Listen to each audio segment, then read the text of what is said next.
Hi, good morning, all of you. If this is an introductory video for level 3 in level 3 diploma in adult care RQF, and it's we are looking into in details how we are going to approach the questions at this point of time, and I will also explain about the unit 1 that you're going to do soon. Okay, so this is the qualification is from Training Qualifications UK. It's called TQ UK Level 3 Diploma in Adult Care, and this is aimed at senior care staff members. Okay, so the first thing is that we have to understand how we are going to approach writing our answers. There are three or four different types of answers. One is explain, describe, etc. Other one is going to be can you do a reflective account, and there will also be a witness testimony, and sometimes there could be a work product as well. Let's have a look how we're going to approach the explain and describe questions. Those are most of the questions are explain and describe questions, so we have to know what we're going to do. When you write, it's important to know that the awarding body is quite hot on plagiarism, so you should not copy and paste. And if you copy and paste, you will be caught, and that will result in they not giving you the diploma certificate. Sometimes they will ask you to do it again, and sometimes they may say no. So my advice is not to copy and paste the work and then claiming that it is your work. You can always cite it and references, that's absolutely fine, but you should not claim someone else's work to be yours, because they will use the software and find out that you have copied it from somewhere else, and then they will say that this work has been copied, and they will not entertain the work that has been submitted. So you may be putting a lot of effort into it, but you may not get the right result. So it is always advisable for that you will write the answers by yourself, and obviously refer the books, cite them and refer them, and then write it appropriately. That will take more of an effort, but you will get the right results at the end of it. Okay, so let's have a look what we need to do. So what to do when writing the answers, that's important. So I'll give you an example. Okay, so I'm just going to stop this and share that screen for you. So as an example, we have taken unit 1. What you're seeing here, that the thing that I'm highlighting, the candidate will be writing a short piece of work, identifying different reasons people communicate, explaining how communication affects relationship in the work setting, and how communication can be used to manage challenging situations. So you can see that this is from unit 1.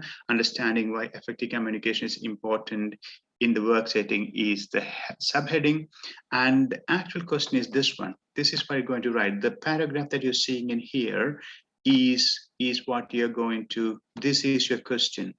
Okay, so don't just put this heading and then start writing the answers, because some of our candidates has done that and they had to do the work again.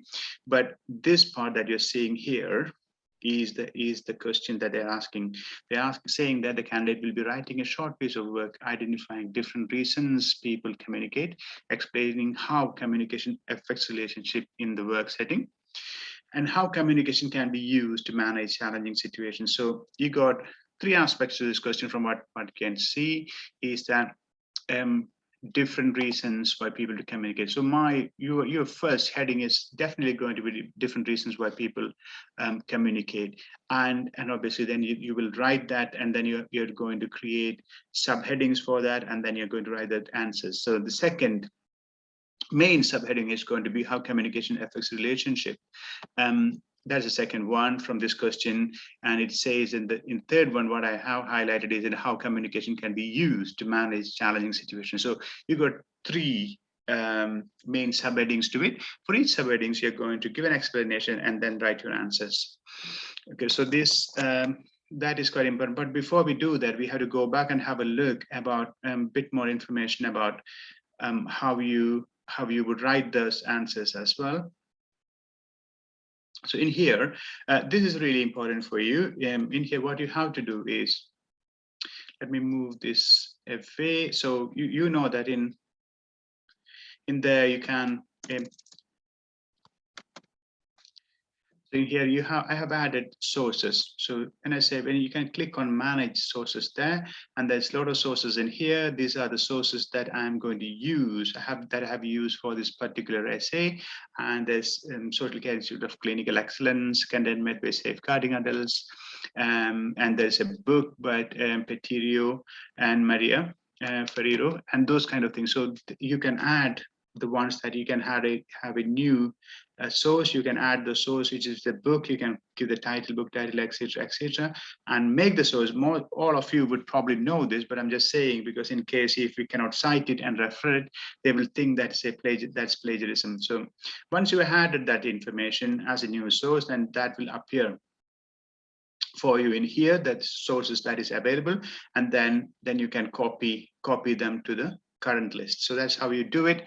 And once it is done, it is there, and then you can add those sources as you refer things. If you refer a new thing, add that as a source. Okay, then once it is done, and then you can, whenever you want to, if you're going to use the materials from that particular source, then you can do that and go for and you can see that inside citation. So I want to cite in here, and then just cite it. So I'm going to do this, the Pedro Mario book. That's where I got this information from. So I'm just going to put that in there. Okay, that's how you do it. And obviously at the end of it, you can just click reference, and then everything should be coming in there. Okay, so I hope that clears it. Please cite it and refer it, and then write the answers. As I said, have a look at the questions, different reasons for people to communicate. Sometimes say how communication affects relationships. So you are exactly writing how the communication is going to be affecting the relationships, yeah, and how communication can be used to manage challenging situations. So one of the things I wanted to say prior to starting this video was that there's a good book that is Diploma in Adult Care, that is from City and Guilds. And I would advise you to get a soft copy or a Kindle copy of it, so that you can refer it whenever you want to. It's much better than getting a paper copy. Okay, so that is all I have to say in the introduction. Please note that there will be mainly 3 or 4 different types of questions that is going to be asked. One is going to be explain and describe and analyze, possibly. So you're just explaining it. Please make sure that there will be questions asking, can you give a reflective account? When they're asking for a reflective account, what they're asking for is, can you reflect on your experience? So you are saying something that you have done or seen, predominantly something that you have done. So to reflect how you have done this in the past. So you may have to think and see how this was done in the past by you, and write it down as it is your experience. So the reflective account means you are sharing your experience. So you will be using, when I did it this way, when I was working here, and when we had this issue, this is how we sorted out, and reflecting on how good it was or how bad it was, etc. So you're reflecting on your own experience when you say a reflective account. And one of the main mistakes in the past by the candidates has been, when they have been asked to give you asked about the witness testimony. Okay, sometimes it's called witness statement, sometimes it is called witness testimony. Witness statement means, or witness testimony means that someone who has witnessed your work is giving you a good certificate. So for example, one of your managers, one of your senior staff who has been observing you, and they are happy to say that, okay, when I worked with Bijoy, he has been excellent in his communications. He has used object of reference, sign language, and he has used pictures to communicate. He speaks to the service users in a calm and collective way. He makes sure that the service users understand. He waits for the responses before he continues with this conversation.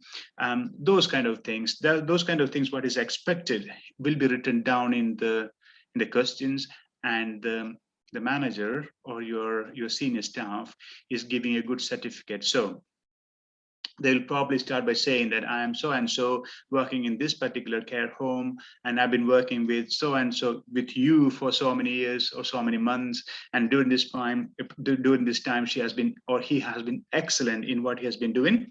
So all those things, and so then we'll say that whatever the question has been asked, she has been really good because of these reasons. And then they will date it, put their name in, sign it, etc., etc. Then that'll be really good. And it is also important. So when you write some reflective account, you may want this to be signed by your senior staff, but I will come back and let you know if it does need to be signed by your senior staff. If it doesn't need to be signed by your senior staff, then I would ask you, and then you can sign it, and then that person can sign it as your senior. Okay. So that is that. And I think there's only one question that asks about work product, and work product essentially means that it means that you are giving a sample of the work that you have done. Okay, sample of the work that you have done. When it comes to it, and then you can just speak to me, and then I will let you know what sample is expected from you. Okay, that's all in the introduction. I hope it helps. And then if you have any questions, please feel free to ask me, and we will discuss it further. Thank you.